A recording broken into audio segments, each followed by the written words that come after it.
ओम शांति। आज का प्रातः क्लास है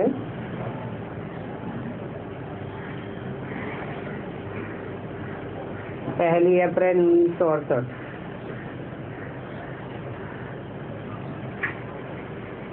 परम पिता परमात्मा शिव भगवान वाद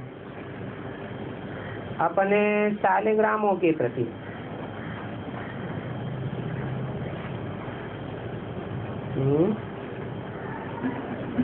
इसके प्रति अपने शालिग्रामों के प्रति माना जो भी राजयोग सीख कर बीज रूप स्टेज में स्थिर होने वाले हैं उनके प्रति बाबा ने जो ये महावाक्य उच्चारे, इन महावाक्यों को और कोई समझ नहीं सकता कि शालिग्रामों के प्रति ही भगवान वाच्य क्यों हो। परंतु ये बातें सिर्फ बच्चे ही समझ सकते हैं। इसमें क्या समझने की बात है?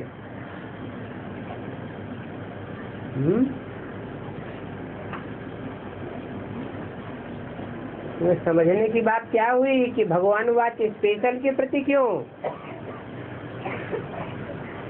भगवान तो सभी आत्माओं का बाप है, तो सभी आत्माओं के प्रति भगवान वाच्य क्यों नहीं? हाँ, जो बच्चे बेसिकली ही अपनी कट नहीं उतार सकते, आत्मिक रूप में बेसिकली भी स्थित नहीं हो सकते, अपने को आत्मा समझने की स्टेज पर ही नहीं पहुँचे, तो उनको समझाना न समझाना बेकार हो जाता है। जैसे छोटे बच्चे होते हैं, उनको कोई गुहे पॉइंट बताई जाए तो समझाना न समझाना बेकार है। ऐसे ही जो यहाँ शालिग्राम बन करके बैठे हुए हैं उनके प्रति ही भगवान वाच्य है। ब्रह्मा बाबा को शालिग्राम कहे या न कहे? शालिग्राम नहीं कह सकते। इसीलिए उनकी बुद्धि में अब तक पढ़ाई का मुख्य पॉइंट कौन सा नहीं बैठा? गीता का भगवान ये पॉइंट बुद्धि में अभी तक नहीं बैठा। तो बच्चे ही इन बातों को समझ सकते हैं, क्योंकि ये पढ़ाई है ईश्वरीय पढ़ाई। बेहद का बाप आकर के पढ़ाते हैं। इसमें सिवाय पढ़ाई के और कोई बात नहीं है। इसको याद भी क्यों कहें?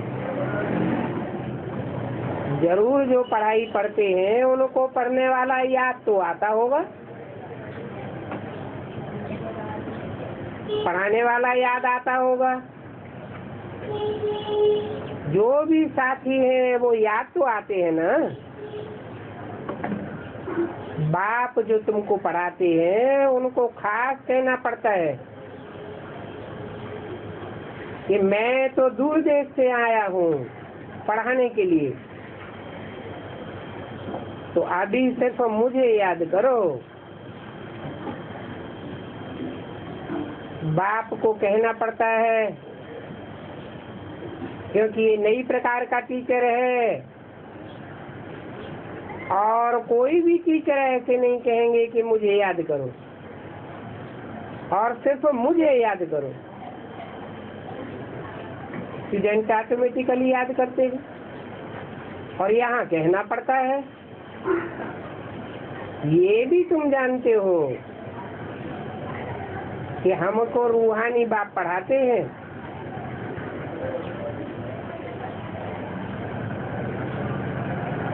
पढ़ाने वाला कोई जिस्मानी बाप नहीं है। रूहानी बाप इन आँखों से देखने में नहीं आता है,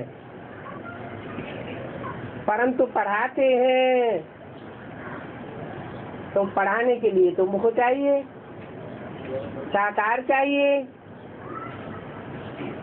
तो साकार देखने में आता है, परंतु ये निश्चय की बात है। क्या साकार कब देखने में आवेगा? साकार हमें पढ़ा रहा है मुख के द्वारा, ये देखने में कब आवेगा? जब ये निश्चय बैठ जाए कि पढ़ाने वाला इसमें सुप्रीम बाप बैठा हुआ है, जो इन आंखों से दिखाई नहीं देता है। परंतु ये निश्चय की बात है, माया रूपी दुश्मन तुमको भुलाए देती है। जो न भुलाने की बात है वो भी भुलाए देती है। नहीं तो शिक्षा देने वाले को कब कोई भूलते नहीं है। परंतु यहाँ बच्चे कह देते हैं सुप्रीम टीचर को कि हम स्टूडेंट आपको भूल जाते हैं। बाप कहते हैं भूल जाने से तो तुम्हारा ही नुकसान होता है। तुम आत्माएं जो तम प्रधान से सतो प्रधान बनने आए हो, उनको तो जरूर याद करना है। यही जो डिफिकल्ट बात है, क्योंकि वो बाप है और निराकार है, और सारे 5000 वर्ष में कब कोई ने ऐसा नहीं कहा है कि बच्चों मुझे याद करो। सुप्रीम बाप को याद करना पड़ता है।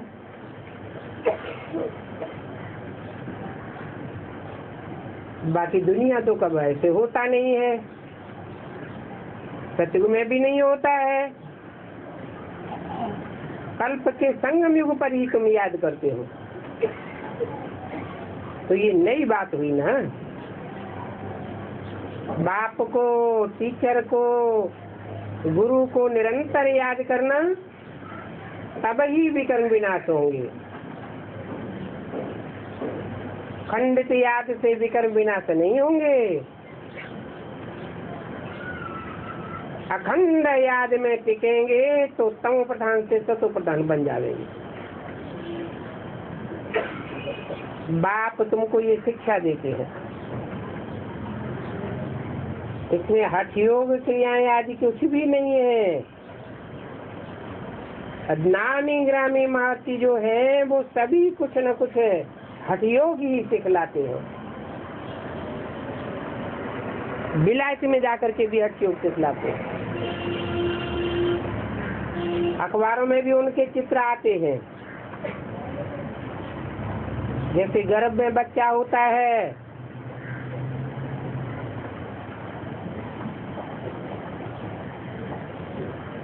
ऐसे ऐसे करके सुला देते हैं। कहेंगे ब्रह्म को याद करो, परंतु वो अभी पूरा नहीं करते। ये सभी भक्ति मार्ग की बातें हैं, वो सब कलयुग में होती है। अभी तुम हो पुरुषोत्तम संगम युग पर, जिसका सिवाय तुम ब्राह्मणों के और कोई को पता नहीं है। और इस संगम युग पर ही बेहद का बाप आते हैं। तो जब किसी को पता ही नहीं है तो जरूर मुझेंगे। कोई शास्त्रों में भी ऐसी बातें नहीं है। पढ़ाते हैं बाप तो जरूर कुछ लिखत में भी होना चाहिए। और इस पढ़ाई की लिखत भी सिर्फ संगम युग पर ही होती है। आगे पीछे इस पढ़ाई की लिखत नहीं होती। तुम पढ़ते हो लिटरेचर, मैगजीन आदि छपते रहते हैं। बच्चों को ये पक्का होना चाहिए हम संगम युग पर हैं। ये है पुरुषोत्तम संगम युग। बच्चे पुरुषोत्तम अक्षर को भूल जाते हैं। तुम्हारी भाषा अर्थ साहित्य एक्यूरेट होनी चाहिए।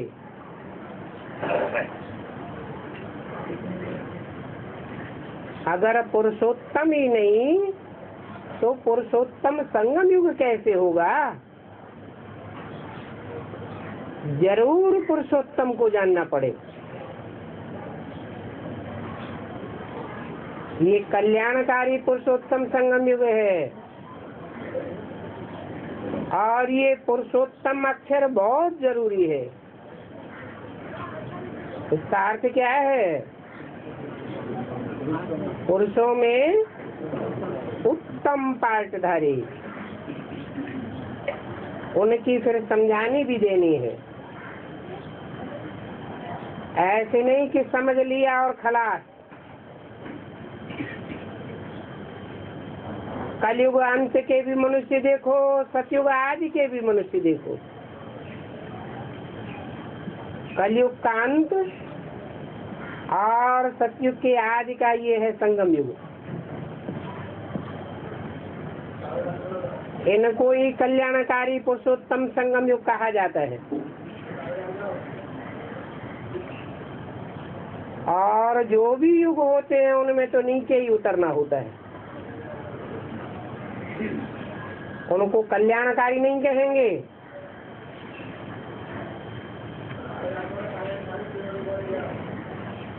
दिन प्रतिदिन उतरते ही रहते हैं। कला कमती होती जाती है, इसलिए कोई भी युग को पुरुषोत्तम नहीं कहेंगे।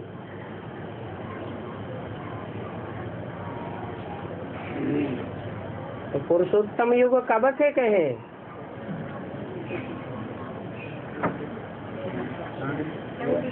अगर 76 से कहें तो उससे पहले का क्या कलयुग था? है जैसे और सामान्य संगम युग होते हैं, सतयुग त्रेता का, त्रेता द्वापर का, द्वापर कलयुग का संगम तो होता है ना। ऐसे ही सन 36 से भल भगवान बाप आया, परंतु पुरुषोत्तम को किसी ने प्रैक्टिकल में, साकार में जाना नहीं। तो बच्चे पुरुषोत्तम अक्षर भूल जाते हैं।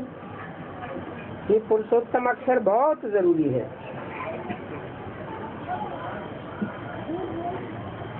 कल्याणकारी पुरुषोत्तम संगम युग। क्योंकि और जो भी युग है उनमें नीचे उतरना होता है। तो 36 के मुकाबले 76 में नीचे उतरना कहें या ऊंचे चढ़ना कहें? है नीचे उतरना कहें। 36 से लेकर के 76 तक नीचे उतरना हुआ या ऊपर चढ़ना हुआ?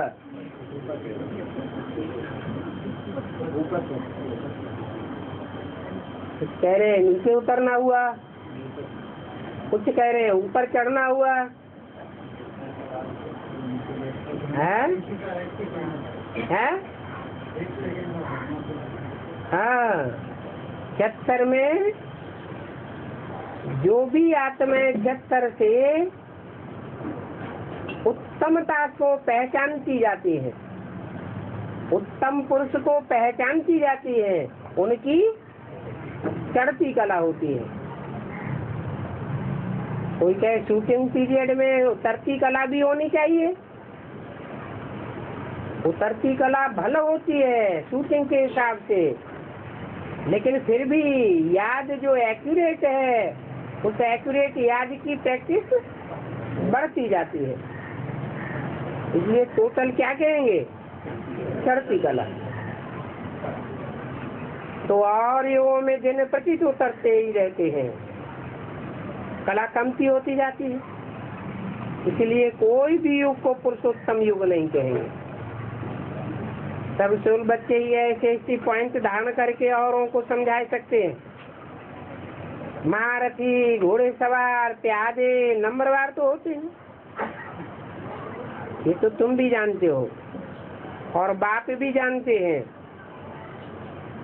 जिसमें बाप प्रवेश करते हैं वो भी जानते हैं। कोई तो कुछ भी नहीं समझते। अपना ही देह अभिमान बहुत रहता है कि हम तो समझा सकते हैं, परंतु बाप तो जानते हैं। नाम लेने से भंग हो जाएंगे, इसलिए उनका नाम कहना नहीं होता है। ये बाप ही समझाते हैं, बाप ही नॉलेजफुल ज्ञान का सागर है। मनुष्य समझते हैं कि भगवान तो सभी के दिलों को जानते हैं, वो जानी जाननहार है, इसलिए नॉलेजफुल है। बाप कहते हैं नहीं, मैं कोई जानी जाना आहार नहीं हूँ, ये कहना रॉन्ग है। मैं नॉलेजफुल क्यों कहलाता हूँ? इसलिए नॉलेजफुल कहलाता हूँ कि मैं सन्मुख बैठ करके समझाता हूँ। बात ही समझाते हैं और कोई को समझाने आवेगा ही नहीं। बेसमझ को समझ देने वाला एक ही बाप है। ये पढ़ाई है। बाप कहते हैं मैं मनुष्य का चैतन्य बीज हूँ, इस कारण मैं सत्य के आदि मध्य अंत को जानता हूँ, इसलिए मुझे नॉलेजफुल कहते हैं। ये कोई भी मनुष्य मात्र नहीं जानते हैं, वो खुद ही कहते हैं हम रचयिता और रचना के आदि मध्य अंत को नहीं जानते। और ये बात शास्त्रों में भी है। क्या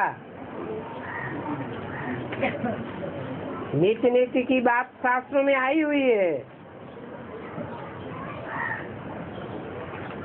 ये है बेहद की बातें। इनसे फिर हद के नाटक आदि बनाते हैं।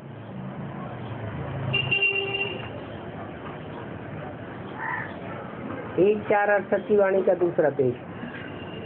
ये भी बच्चे जानते हैं, हद के बाप से हद का वर्षा मिलता है और बेहद के बाप से बेहद का वर्षा मिलेगा। बेहद का वर्षा देने वाला बाप, उसको सभी याद करते हैं। और वो क्या वर्षा देते हैं ये अभी तक किसी को समझ में नहीं आता। गायन करते हैं परंतु उनको ये पता नहीं है कि बेहद का टीचर भी है और वो बेहद का टीचर पतित पावन भी है, लिबरेट करने वाला है, सदगति करने वाला है। बल बाप भी कहते हैं, परंतु सिर्फ कहते हैं कि वो गॉड फादर है। वो कब आवेगा, कैसे आवेगा, बेचारों को पता ही नहीं है। शास्त्रों में लिख दिया है कलयुग की आयु इतनी लंबी। यहाँ भी कोई आया था, कहा कि ये क्या बैठ लिखा है, ये तो तुम्हारी अपनी कल्पना है कि सृष्टि चक्र 5000 वर्ष का है। तुम्हारी कल्पना को ये सभी फॉलो करते हैं। फिर कहने लगा ये संसार बना ही नहीं। अब जिसको जो आता है तो सुनाता रहता है। कहा ईश्वर सर्वव्यापी है।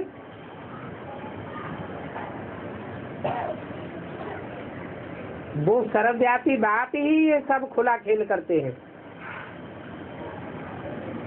ये सारा ईश्वर का खेल है। ऐसे ऐसे भी बहुत निकल पड़ते हैं। एक दो से सुनते हैं तो सुन करके बोलते रहते हैं। ऐसी बातें करते करते उतरते उतरते कलयुग के अंत में आ जाते। फिर जब कलयुग का अंत सतयुग की आदि होती है तब ही तो तुम्हारी चढ़ती कला होती है। ये सभी बातें तुम बच्चों की बुद्धि में बैठती हैं। भक्ति मार्ग में तो उतरते ही रहते हैं। भक्ति को कहेंगे उतरता मार्ग, ज्ञान है चढ़ती कला। बाप आवेंगे तो तुम बच्चे चढ़ जावेंगे, फिर समय पर उतरना होता है। पुनर्जन्म तो सभी को ले नहीं होता। पहले आधा कल्प प्रारब्ध मिलती है, उसमें भी कलाएं तो उतरती जाती है ना। रावण राज्य है, डायनेस्टी अक्षर भी लिखना पड़े, कहाँ कहाँ बच्चे भूल जाते हैं। फिर आपस में सेमिनार आदि करते हैं तो करेक्ट करना चाहिए। भूलें तो होती हैं, मनुष्यों से ही भूलें होती हैं। अभूल तब बनेंगे जब निरंतर याद की यात्रा में रहेंगे। फिर तुम्हारे लिखने में, करने में, समझाने में बड़ी ताकत रहेगी। जितना याद में रहेंगे उतनी ताकत आती जाएगी। फिर कोई भी लिखत आदि में भूल नहीं होगी। अभी तो बच्चों से भूलें बहुत होती हैं। शुरू में भी भूले ही भूले थी, अभी तो तुम्हारी बुद्धि में ज्ञान बैठा है। शुरू में कोई इतना ज्ञान थोड़े ही था। अभी तमो प्रधान से सतो प्रधान बनना है। बाप कहते हैं माँ में कम याद करो तो विकर्म विनाश होंगे। बाप ये बात कहते ही रहते हैं, फिर साथ साथ तुमको गुजु गुजु बातें सुनाते भी रहते हैं। उनके दर्जा तुम पाते हो तो चढ़ते जाते हो। दिन प्रतिदिन समझानी मिलती जाती है, तुम भी फील करते हो। आज बाबा ने हमको बहुत अच्छी पॉइंट समझाई और धारण करते, बाकी छोड़ना पड़ता है। कब अच्छा भोजन मिलता है तो फिर अच्छा भोजन मिलने के कारण हल्का भोजन खाने की दिल नहीं होती। दिल करता है कि हलवा पूरी ही खाते रहे। तो ये भी ऐसे ही है। तुम जानते हो, वेद का बाप हमको बहुत मीठी मीठी को ये पॉइंट दिखाते हैं, सुनाते हैं। जो बच्चे अच्छी रीति समझते हैं वही समझा सकते हैं। बाप भी समझते हैं, इन पर धारणा अच्छी होती है। ये बच्चे अच्छी सर्विस करते हैं, बुद्धि किसकी अच्छी खुल जाती है और किसकी कब डल हो जाती है। कोई भल बहुत अच्छा भाषण करते हैं, परंतु क्रिमिनलाई के कारण बुद्धि भ्रमित होती रहती है। फिर उनका भाषण रिफाइन नहीं होगा। बाप का तो सदैव भाषण रिफाइन ही है, वो है ही रिफाइन करने वाला। तो ज्ञान का सागर है ना। जैसे सभी अभी समझाते रहते हैं, फिर भी समझा लेंगे। कहते हैं तुमको अच्छी अच्छी पॉइंट्स देता हूँ तो तुमको भी खुशी होती है, हिम्मत होती जाती है। राजाई स्थापन होनी है, जो अच्छी रीति सर्विस करेंगे वो राजाई में ऊंच पद पावेंगे। कोई तो कुछ भी नहीं समझते। इसके लिए योग भी चाहिए। याद फर्स्ट है, पढ़ाने वाले को याद करना पड़े। माया भी बड़ी प्रबल है, याद करने नहीं देती है। वेद का बाप कहते हैं मुझे याद करने से ही तुम्हारे विकर्म विनाश होंगे। तो दिल में खुशी रहनी चाहिए समझाने की। योग नहीं है तो मेहनत भी नहीं रहते। अभी तक भी बहुतों के मेहनत जानवरों से भी बदतर है। जैसे कि ज्ञान बिल्कुल ही नहीं है, वो क्या समझा सकेंगे। नए नए आते हैं, उनको थोड़ा भी समझाओ तो जट समझ जावेंगे। तुम्हारे सामने आवेंगे, जट समझ जावेंगी। ये तो बड़ी तीखी है। फलाने तो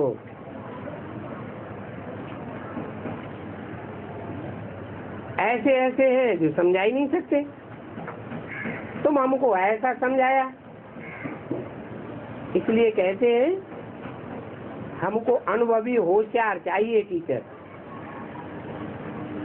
कोई को तो 20 वर्ष में भी कोई अनुभव नहीं होता है, और कोई को 1 हफ्ता में ही सारा अनुभव हो जाता है ज्ञान का।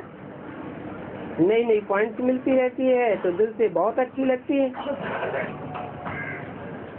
पुरानियों को धारणा होती नहीं है और नए नए फट उठा लेते हैं।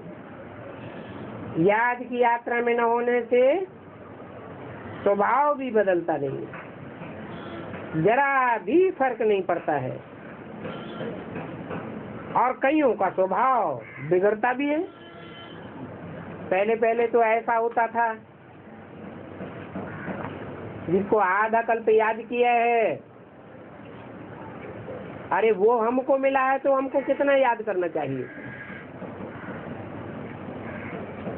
1 अप्रैल 1968 की वाणी का 3रा पेज। तुम बच्चे समझते तो हो कि ऊंच से ऊंच बाप हमको मिला है। दुनिया में तो ये बात का किसी को पता ही नहीं है। वो समझते हैं कृष्ण ने गीता सुनाई, अभी तुम बच्चे तो समझते हो, उसको मनुष्य भगवान समझते हैं। वो अभी लास्ट स्टेज पर है। कौन है? कौन लास्ट स्टेज पर है? मनुष्य जिसको गीता का भगवान समझते हैं वो अभी लास्ट स्टेज पर है। अभी फिर फर्स्ट स्टेज पर जाने के लिए पुरुषार्थ कर रहे हैं, और वो भी ड्रामा प्लान अनुसार कर रहे हैं। अभी तुम भी समझते हो, हम आस्ते आस्ते उतरते उतरते अभी तमो प्रधान बने, फिर श्रीमत पर सभी सतो प्रधान स्टेज पर जा रहे हैं। जाना तो सभी को है। बाप हमको याद दिला करके अमृत बनाते हैं, अमृत पीते हो तो अबूल बन जाते हो। देवताएं कब कोई भूल या पाप नहीं करते, कोई व्यर्थ अक्षर उनके मुख से नहीं निकलता है। बाप कहते हैं भक्ति मार्ग में सभी व्यर्थ है। ऐसी व्यर्थ बातों को नहीं सुनो, न सुनाओ। बहुत बच्चे हैं जो आपस में लड़ते हैं, व्यर्थ बोलते हैं। बाप कहते हैं कभी व्यर्थ मत बोलो। Hear no evil, see no evil, talk no evil, सख्त मना है। व्यर्थ कोई बोले भी तो तुम उनको रिस्पॉन्ड मत करो, चले जाओ। परंतु गुस्से में आकर के रिस्पॉन्ड जरूर कर देते। बाप की शिक्षा पर तो कोई झगड़ा आज नहीं होना चाहिए। Here no evil. इन बातों के अर्थ को दुनिया में कोई नहीं जानते हैं। जो महारथी बच्चे हैं वो समझते हैं व्यर्थ नहीं बोलना चाहिए, व्यर्थ बोलना इविल है। एक ने बोला तो दूसरा कान बंद कर दे, इससे भी बेहतर है किनारा कर दे। इसमें भूत आता है तो अच्छा नहीं लगता है, किनारा करना अच्छा है, नहीं तो तुम्हारे में भी भूत आ जाएगा। न सुनने से दिल को रंज नहीं होगा। रंज तब होता है जब उसकी कचहरी की जाती है। तो बच्चों को खीर खंड होकर के रहना चाहिए, लूल पानी होने की दरकार ही नहीं है। तुम चुप रहो। एक मिसाल देते हैं ना,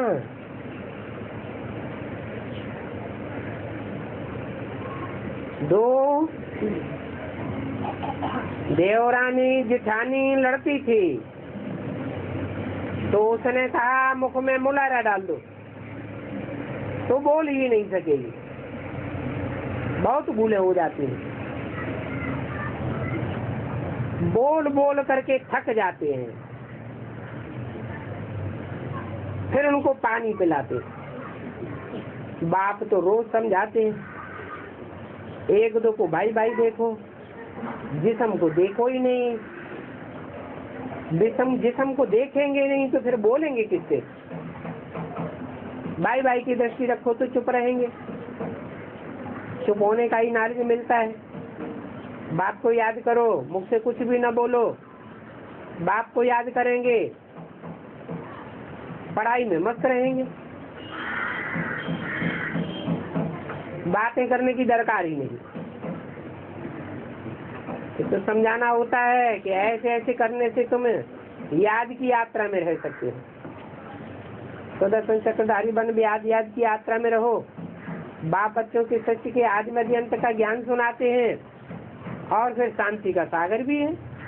तुम उनके बच्चे हैं तो तुम भी शांति के सागर बन जाएंगे। तुम भी वापस जाएंगे तो तुमको ऐसे ही कहेंगे, ये शांति का सागर है, सुख का सागर है। तो तुम तो यहाँ आते ही हो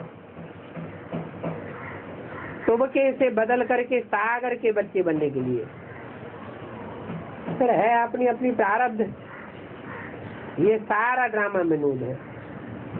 बाप कल्प तुमको समझाते हैं। बाप की ये नॉलेज कितनी वंडरफुल है। ये कोई मनुष्य की नॉलेज नहीं है। बेहद का बाप जो निराकार है वो नॉलेजफुल है, उनकी ये नॉलेज है, और कोई ये नॉलेज दे ही नहीं सकता है। इसको कहा जाता है कहानी बाप की नॉलेज। ये ऐसी कहानी है सत्यनारायण की कथा जिसको रूहानी नॉलेज कहा जाता है। कितना प्यार से पूजा करते हैं, सत्यनारायण की कथा करते हैं, जरूर उन्होंने कुछ किया होगा ना। ये लक्ष्मी नारायण विश्व के मालिक होकर के गए हैं और पवित्र थे, इसलिए अपवित्र मनुष्य उनकी पूजा करते हैं, उनके आगे माथा टेकते हैं। वास्तव में पतित को पतित के आगे माथा नहीं टेकना चाहिए। कन्याएं भी पवित्र होती हैं तो सभी उनको माथा टेकते हैं। सन्यासी जो पवित्र रहते हैं वो भी माथा टेकते हैं। फिर वही कन्या जब अपवित्र बनती है तो सभी के आगे माथा टेकना पड़ता है। सन्यासी भले पवित्र रहते हैं परंतु सदैव पवित्रता तो उनके पल्ले नहीं पड़ती। जन्म तो फिर भी उनका विकार से होता है। तो ये है ही पतित दुनिया। एवर पवित्र तो कोई हो ही नहीं सकता। वो तो एक ही बाप है। इस पतित दुनिया में आने के बाद भी, पतित तन में आने के बाद भी एवर प्योर बनकर रहता है। रावण राज्य के बाद ही ये पतित होते हैं। उनको कहा जाता है संपूर्ण निर्विकारी दुनिया। वो देवताओं की दुनिया है, वाइसलेस वर्ल्ड है, और ये है विशेष वर्ल्ड। मनुष्यों की बुद्धि में ये आता ही नहीं है कि आज सनातन देवी देवता धर्म वाइसलेस था। फिर कहेंगे सेमी वाइसलेस। फिर होते हैं विजियस। अभी तो साफ विजियस है। सलाहें कम होती गई और साथ करके जाना तो चाहिए फुल में, फुल वाइसलेस। मैं तुमको पढ़ाता हूँ तो क्यों नहीं फुल वाइसलेस बनना चाहिए। स्वर्ग का मालिक बनाने के लिए आता हूँ। पीछे तो सेमी स्वर्ग कहेंगे। पूजा भी पहले अभी विचारी फिर भी विचारी हो जाती है। तो ये सभी बातें बाप बैठ समझाते हैं। जिन्होंने आप विचारी पूजा की है वो विचारी याद में भी टिकेंगे, और जिन्होंने सिर्फ विचारी पूजा की है वो याद भी उनकी विचारी ही बनी रहेगी। जिन्होंने ज्यादा भक्ति की वो ज्ञान भी जास्ती उठावेंगे, और जिन्होंने भक्ति ही कम की वो ज्ञान भी कम उठावेंगे। कोई ने आदि में भक्ति जागती की है, अंत में भक्ति बिल्कुल नहीं करते। तो शूटिंग पीरियड में भी उनका पार्ट भी ऐसा ही चलता है। जो बहुत पढ़ेंगे वो ही बैचलर्स वर्ल्ड में जाएंगे, जो फेल होते हैं उनको तो शांति धाम ही मिलता है। ओम शांति।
शांति। अव्यक्तवाणी चल रही थी।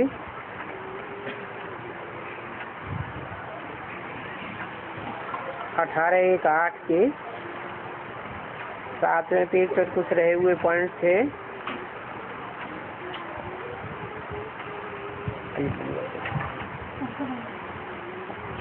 आज बहुत अच्छा वतन का दृश्य था। आज बाप दादा ने वतन में सभी एडवांस पार्टी को बुलाया।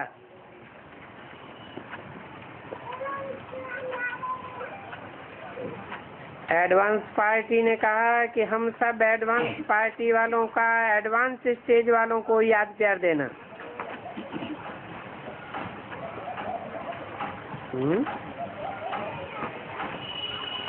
किसका किसको याद प्यार देना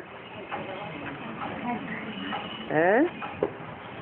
एडवांस पार्टी वालों का एडवांस स्टेज वालों को याद प्यार देना। क्या मतलब हुआ? मतलब हुआ कि एडवांस पार्टी में भी दो हिस्से कर दिए।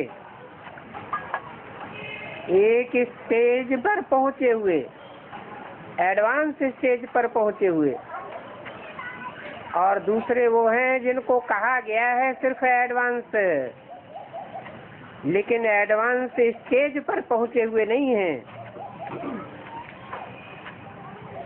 एडवांस पार्टी वाले तो हैं, स्टेज पर कब कहा जाए? स्टेज साकार दुनिया में होती है या आकारी दुनिया में होती है? साकारी दुनिया में स्टेज होती है। तो बोला एडवांस पार्टी ने कहा कि हम सब एडवांस पार्टी वालों का एडवांस स्टेज वालों को याद प्यार देना।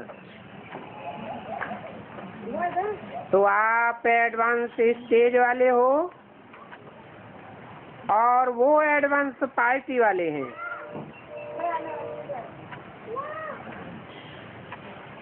तो आपको बहुत याद प्यार दिया।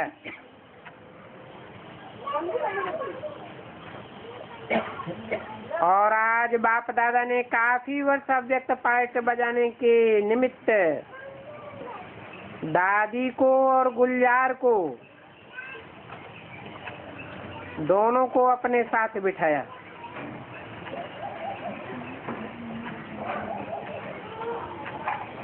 काफी वर्ष अव्यक्त पार्ट को हो गया। व्यक्त की सेवा से भी अधिक अलौकिक पार्ट का चला।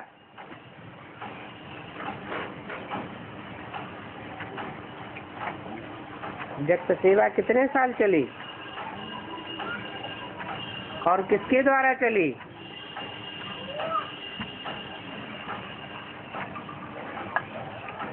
व्यक्त सेवा दादा लयखराज ब्रह्मा केतन द्वारा सन 47 से लेकर के 68 तक चली।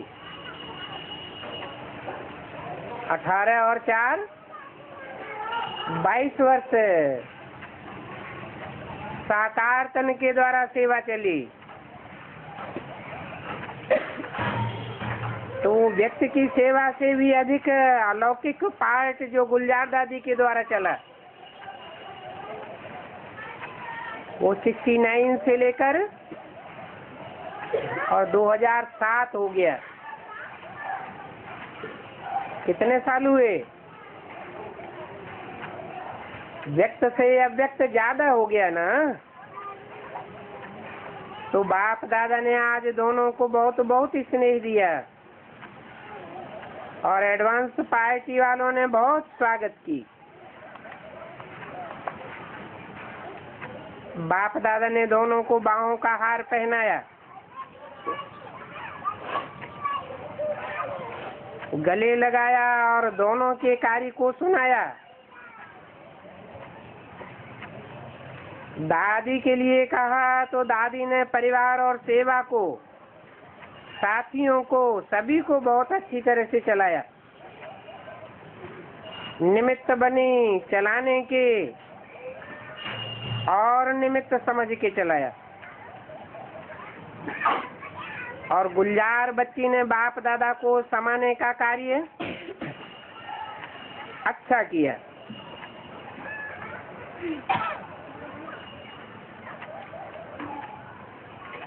तो दोनों का कार्य विशेष रहा, इसलिए दोनों को विशेष वतन में स्वागत किया। और साथ में जो आदि से आदि रतन दादियां कहो उन्हों की भी स्वागत की।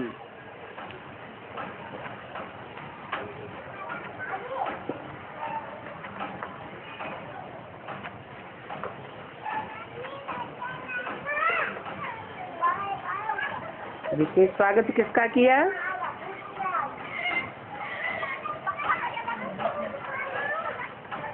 दोनों दादियों का। और साथ में जो आदि में भी आदि रतन दादियां उन्हों का भी स्वागत किया। बाप दादा ने यही विशेषता सुनाई, दोनों के कार्य में सफलता का कारण मैं पर नहीं था।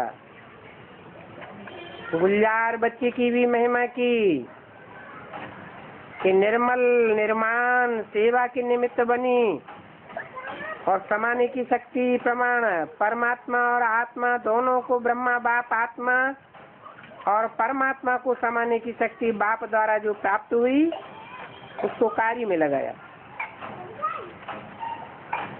दादी को जो अंत में हाथ देके बाप दादा ने विल पावर्स की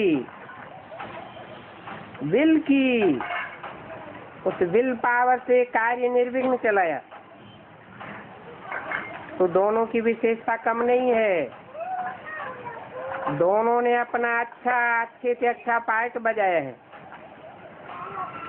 और अभी भी पार्ट बजाती रहेंगे। तो बाप दादा कहते हैं कि जो विशेष कार्य के निमित्त बनते हैं उनको बाप दादा की और ब्राह्मणों की बधाइयाँ जरूर मिलती हैं। उनकी मुबारकें, शुभभावनाएं, शुभकामनाएं बहुत ही मिलती हैं। तो दोनों का पार्ट अपना अपना रहा, लेकिन सफल रहा और सफल रहेगा। अव्यक्त पार्ट भी चल रहा है, चलता रहेगा। और दादी का भी सकाश देने का, समय को समीप लाने का पाठ अच्छा चलेगा। और साथ में सभी दादियों को और दोनों के साथी बहनें जो सेवा के निमित्त बनी, साथ में रही, बहुत अच्छा योग युक्त हो सेवा की है, अभी भी कर रही हैं। उनको भी बाप दादा ने मर्ज किया और वरदान दिया कि सदा ऐसे ही योग युक्त राजयुक्त बनकर के चलते चलो। बाप की दुआओं का हाथ आपके मस्तक पर है। ऐसे वहाँ वतन में सीन चली और सभी एडवांस पार्टी वाले और जो आदि रतन सेवा साथी रहे हैं वो सभी ही मर्ज हुए थे। उन्होंने दोनों के ऊपर आज वतन में सोने के पुष्प डाले। देखा है सोने के फूल देखे, बहुत हल्के होते हैं, भारी नहीं होते हैं जो लगे कि दर्द करेंगे, ऐसे नहीं, बहुत हल्के से पतरे के होते हैं, लेकिन बहुत रंग बिरंगी अच्छी डिजाइन वाले होते हैं। 18 जनवरी 2008 की वाणी का 8वां पेज। तो बाप दादा ने आज दोनों के पाठ की विशेषता सुनाते हुए सभी के द्वारा सोने के पुष्पों की वर्षा कराई। बाप दादा ने दोनों को बहुत प्यार किया और दोनों बाबा बाबा कह रही थी, बाबा आपने कराया, आपने कराया। ऐसे ही गीत गा रहे थे। ये दृश्य आज वतन करा दादियों से। आदि रतन फिर भी आदि रतन है। आदि रत्नों की रौनक अपनी ही है, अच्छा है। बाप दादा ने देखा कि सभी आप जो निमित्त बने हुए हो, ये सारा ग्रुप निमित्त ही है, तो सारा निमित्त ग्रुप अच्छा है। एक दो को सहयोग देके अभी भी चला रहे हो,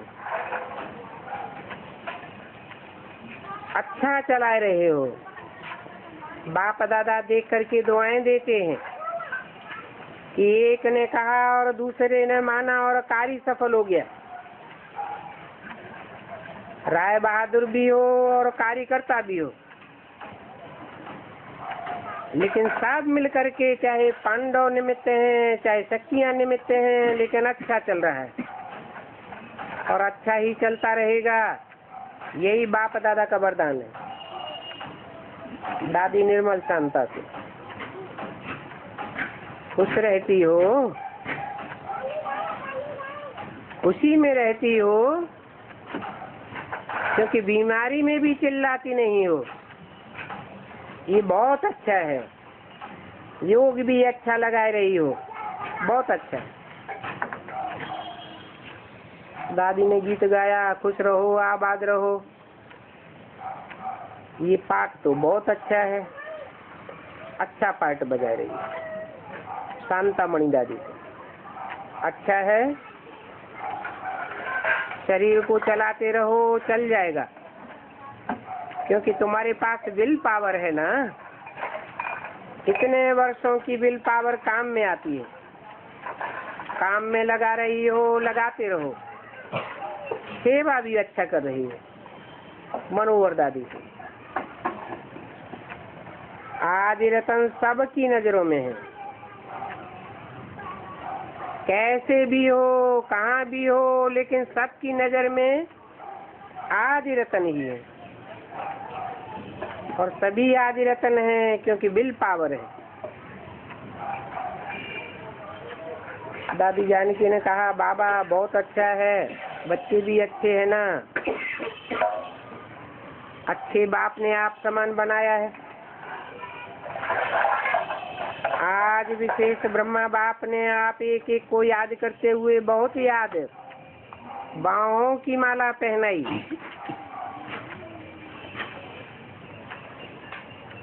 प्रैक्टिकल हो नहीं सकता ना, क्योंकि एक तो नहीं है, ये तो सब हैं, सभी हकदार हैं। ब्रह्मा बाप को प्यार बहुत है बच्चों से, ऐसे ही दादी को भी भूलता नहीं है, बार बार याद आता है। कैसे है, कैसे चल रहा है, ठीक चल रहा है, मुझे सुनाया करो कैसे हो रहा है, पूछती रहती है। फिर भी सखियां तो याद आएंगी, पांडव याद आते हैं, यही पूछती है कारोबार ठीक चल रही है, ठीक चल रही है ना। दादी भी खुश और ब्रह्मा बाबा उनसे ज्यादा खुश। कोई ने कहा दादी का क्या पार्ट है? दादी सकाश और टचिंग दे करके उनको तीव्र करेगी। छोटेपन से ही उनके मन में बहुत प्लान चलेंगे।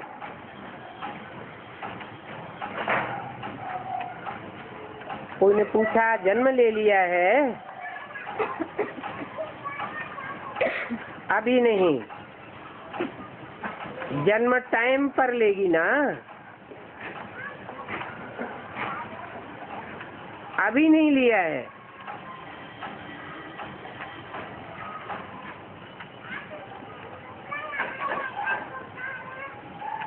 टाइम से ही लेना आजकल के समय में यथार्थ है, लेकिन आप सबसे मिलती रहेगी सूक्ष्म रूप में।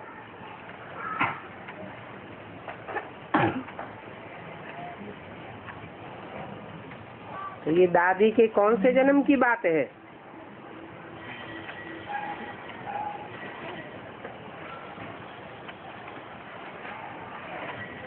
अगर दादी का जन्म होगा तो विश्व किशोर भाई आदि का भी जन्म होगा, लेकिन स्थूल जन्म होगा या प्रत्यक्षता रूपी जन्म होगा? कोई में प्रवेश करके प्रत्यक्षता रूपी जन्म होगा टाइम पर, तब तक अव्यक्त रूप में कोई में प्रवेश करके बच्चों से मिलती रहेगी। रमेश भाई ने सुनाया कि आपकी यादगार सोमनाथ जा रहे हैं। संदेश तो सबको मिलता है, लेकिन अभी ऐसा माइक और वारिस नहीं निकला है, वो निकालो, क्योंकि भक्ति रूप में भी वो बहुत हैं।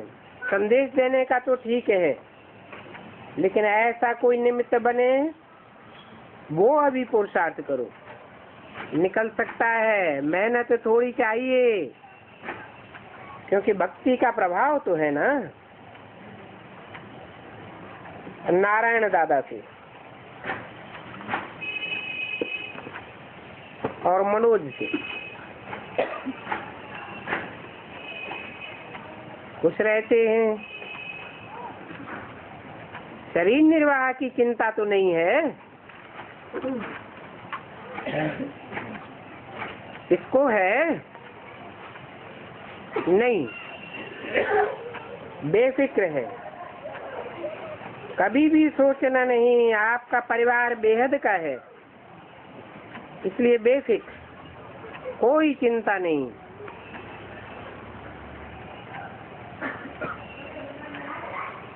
कोई ने कहा बाबा सेवा में लगा दो, तो बाबा बोले अच्छा राय करेंगे फिर बताएंगे। भूपाल भाई से बाप दादा ने सभी को याद करके बाहों की माला पहनाई, सभी को याद करते हैं। तुम्हारी दादी को अपनी भुजाएं भी भूलती नहीं है। बड़े तो बड़े, लेकिन छोटों को भी ये भुजाएं हैं जो भूलती नहीं हैं।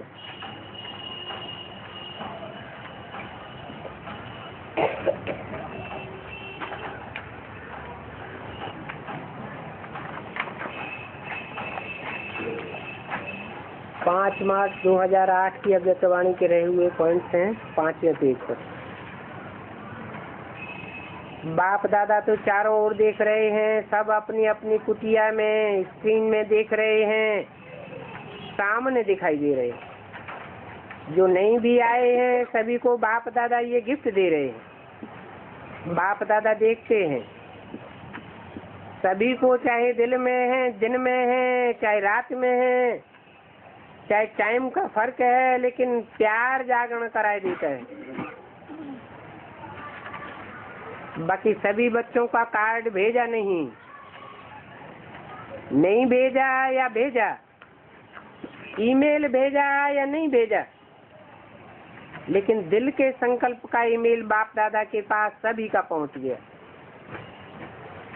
उत्साह में सभी नाच रहे हैं, ये भी बाप दादा देख रहे हैं। तो जो भी जहाँ भी है, एक बच्चे का भी याद प्यार नहीं पहुंचा हो, ऐसा हो नहीं सकता। सबका पहुंच गया और बाप दादा रिस्पॉन्ड कर रहे हैं कि सदा उमंग उत्साह का उत्सव मनाते रहना। अच्छा, अभी बाप दादा कौन सी दिल कराना चाहते हैं? 1 सेकंड में शांति की शक्ति स्वरूप बन जाओ।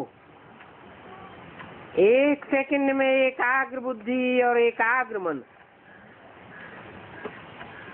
सारे दिन में 1 सेकंड बीच बीच में निकाल करके अभ्यास करो। 1 सेकंड में साइलेंस का संकल्प किया और स्वरूप बना। इसके लिए समय की आवश्यकता नहीं है, 1 सेकंड का अभ्यास करो। साइलेंस। अच्छा, आज सेवा का टर्न इंदौर जोन का है। अच्छा है, शक्ति सेना ज्यादा है और पांडव भी कम नहीं है। तो देखो, इनका नाम ही है इंदौर। ये सदा ही अंतर्मुखता की तपस्या में रहने वाले हैं। अच्छा है, देखो इंदौर की स्थापना में विशेषता है। वो विशेषता जानते तो हो ना? ब्रह्मा बाप के अव्यक्त होने से पहले ब्रह्मा बाप की प्रेरणा से ये इंदौर का फाउंडेशन पड़ा है।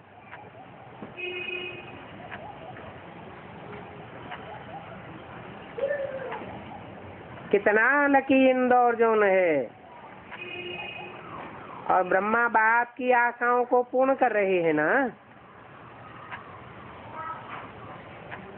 जिस उमंग से, उस विशेषता से बाप दादा ने प्रेरणा दी, उसी प्रेरणा प्रमाण सभी बाप दादा को रिस्पॉन्ड कर रहे हैं ना। अच्छा है, सेवा का उमंग उत्साह अच्छा रहा और आगे भी होता रहेगा। अभी इंदौर कमाल क्या करे?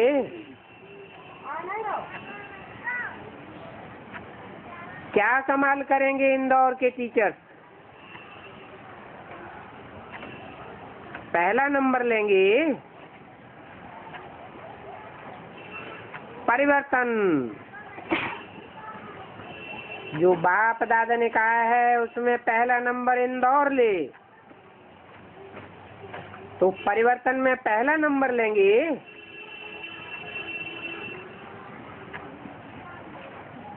क्योंकि संगठन की शक्ति तो है ना। संगठन की शक्ति देखो, 5 पांडव, 5 के संगठन क्या कमाल करेंगे। गैन है ना, 5 के संगठन ने कमाल की, क्योंकि संगठन में शक्ति ज्यादा होती है।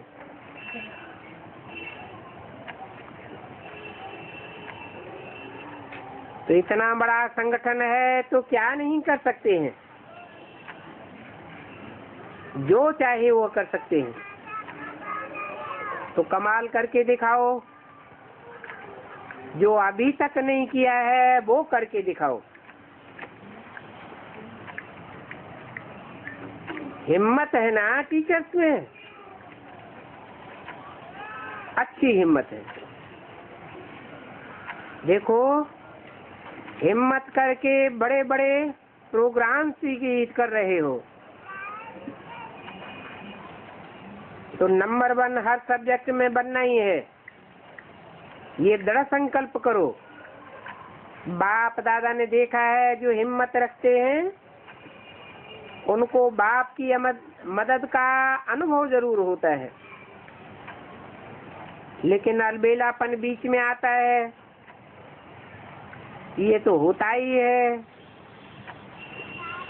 तीव्र पुरुषार्थ के बजाय कभी पुरुषार्थी बनते हैं तो कभी तीव्र पुरुषार्थी बन जाते हैं। तो सदा तीव्र पुरुषार्थ की लहर स्वयं में भी और सर्व को भी दिलावे। ये नहीं समझो हम तो ठीक चल रहे हैं, एक दो को सहयोग दे करके संगठित रूप में नंबर 1 बने।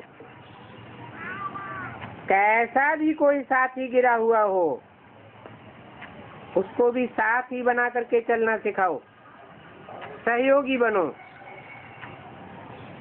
तो इंदौर क्या करेंगे, संगठन को विघ्न का नाम निशान न रहे। जिसको भी देखो उसके चेहरे में बाप दादा की चलन दिखाई दे। क्या समझते हैं पांडव, ऐसा करेंगे? शक्तियां क्या समझती हैं? यही सोचो, हम नहीं करेंगे तो कौन करेगा, हम ही करके दिखावेंगे। ऐसा उमंग उत्साह सदा रखो, और कर भी सकते हो। संगठन में बहुत ताकत होती है। अच्छा, नंबर 1 विजयी भव का वरदान सदा याद रखना। किसको मिला नंबर 1 का वरदान? इंदौर की शक्तियों को दिया, इंदौर के पांडवों को दिया। पांडवों के लिए खास बोला, 5 पांडवों का संगठन। माना पांडव बल थोड़े हैं, लेकिन अगर संगठित हो जाएं तो 5 पांडवों का संगठन ही सफलता स्वरूप गया हुआ।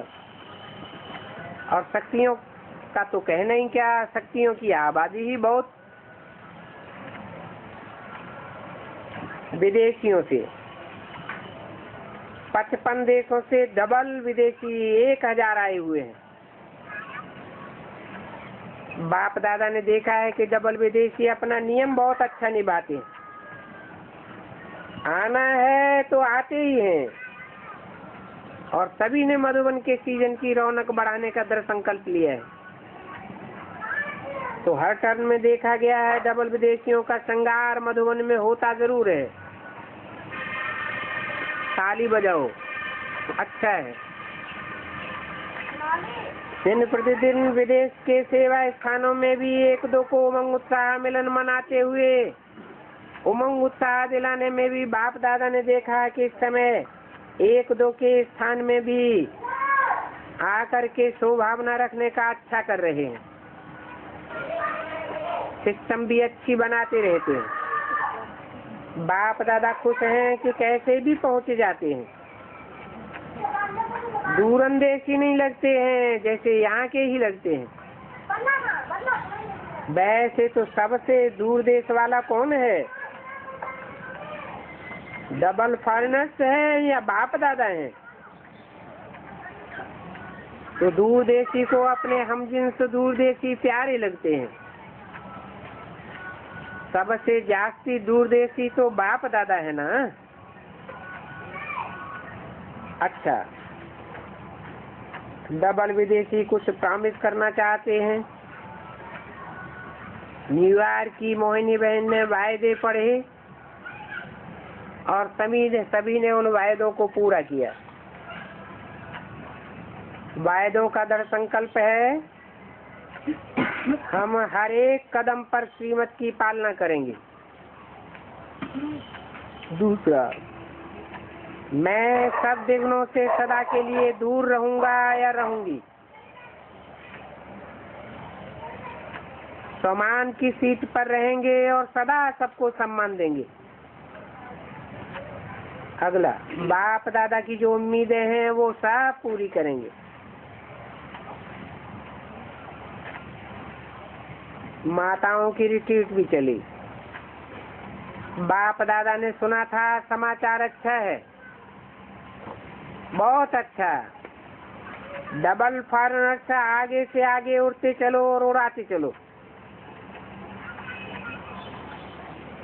चारों ओर के जन्म उत्सव मनाने वाले भाग्यवान आत्माओं को, सदा उत्साह में रहने वाले संगम युग के उत्सव को मनाने वाले ऐसे सर्वोमंग उत्साह के पंखों से उड़ने वाले बच्चों को, सदा मन और बुद्धि को एकाग्रता की अनुभवी बनाने वाले महावीर बच्चों को, सदा समान बनने के उमंग को साकार रूप में लाने वाले फॉलो फादर करने वाले बच्चों को, सदा एक दो के स्नेही सहयोगी हिम्मत दिलाने वाले, बाप से मदद का वरदान दिलाने वाले वरदानी बच्चों को, महादानी बच्चों को बाप दादा का याद प्यार पदम पदम गुना मुबारक हो। दादियों से बाप दादा के दिल में आप एक एक रतन महान हो, क्योंकि अनेक आत्माओं के उमंग उत्साह बनने के निमित्त हो। आपका उमंग देख करके स्वतः ही उन्हों में उमंग आता है। उमंग दिलाना नहीं पड़ता है, नेचुरल उनके पास उमंग उत्साह पहुंच जाता है। तो आपका संगठन बहुत बहुत पक्का है। पक्का करना नहीं है एक एक रतन संगठन का श्रृंगार है। मनोहर दादी से क्लास में जाती तो है, आज्ञाकारी रही। बाप ने कहा और आपने किया, इसलिए आज्ञाकारी की लिस्ट में है। और आप तो सारा संगठन जी हाँ करने वाले हो। दादी जानकी ने कहा, बाबा आपने तो कहा था सदा हुजूर हाजिर रहेगा, वही अनुभव होता रहता है। बाप बांधा हुआ है। देखो निमित्त बने हुए ग्रुप पर तो विशेष नजर रहती है। निमित्त वालों के ऊपर बाप दादा का प्यार और नजर सदा रहती है। उन्होंने कहा, बाबा आंखें गुलाबी हो जाएं तो हर्जा तो नहीं है, वो प्यार है, आंसू नहीं है। सभी को क्या करना है, अभी बन करके बनाना है।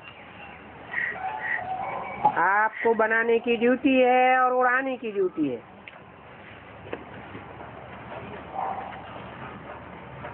मोहिनी बहन ने अंकल आंटी परदादी आदि सबकी याद बाप दादा को दी। सभी की याद बाप दादा के पास पहुंच गई।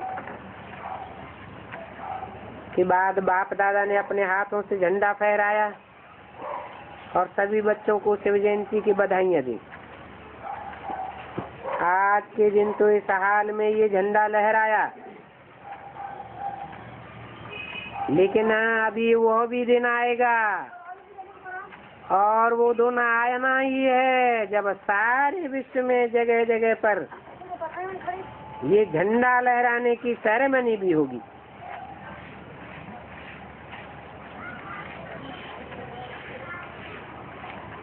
और सभी आत्माओं के दिल से ये ऑटोमेटिक गीत निकलेगा, गीत दिल में बजेगा, हमारा बाबा आ गया,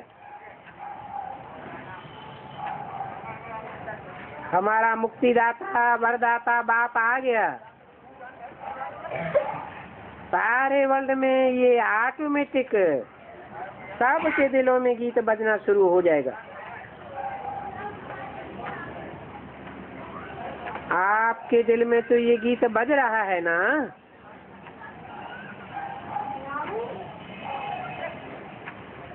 क्यों पूछा? दुनिया वालों के दिल में बजेगा या पहले बच्चों के दिल में बजेगा? पहले बच्चों के दिल में बजना चाहिए। परंतु पूछा है आपके दिल में ये गीत बज रहा है ना लगा दिया। माना बच्चों में भी दो प्रकार के बच्चे हैं। एक तो वो जिनके दिल में बाप की प्रत्यक्षता का झंडा लहरा रहा है, बाप प्रत्यक्ष हुआ पड़ा है, और दूसरे वो हैं सिर्फ मुख से कहते हैं कि हम बाप दादा की प्रत्यक्षता कर रहे हैं, लेकिन वास्तव में बजाय प्रत्यक्ष करने के और ही गुप्त कर रहे हैं। लेकिन सबके दिल में आखिरी ये गीत बजेगा, आ गया, मिल गया,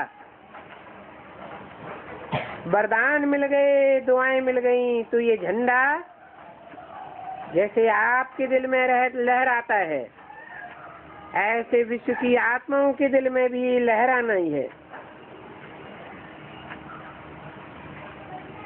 वो विश्व की सभी आत्माएं वर्षे की प्राप्ति नहीं कर सकेंगी। वर्षा है राज परिवार में आने का अथवा राजा ही प्राप्त करने का। उसके प्राप्ति के हकदार नहीं बनेंगे। लेकिन अहो प्रभु आप आ गए, ये गीत तो उनको दिल में गाना ही है ना। तो बहुत अच्छा है।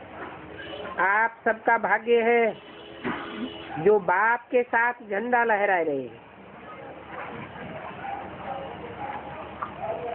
और सभी जगह देख रहे हैं। जैसे आप देख रहे हो वहाँ बाप दादा भी देख रहा है। जगह जगह पर झंडा देख रहे हैं। आपके भाई बहन ऐसे कान हिला रहे हैं। अच्छा, ओम शांति।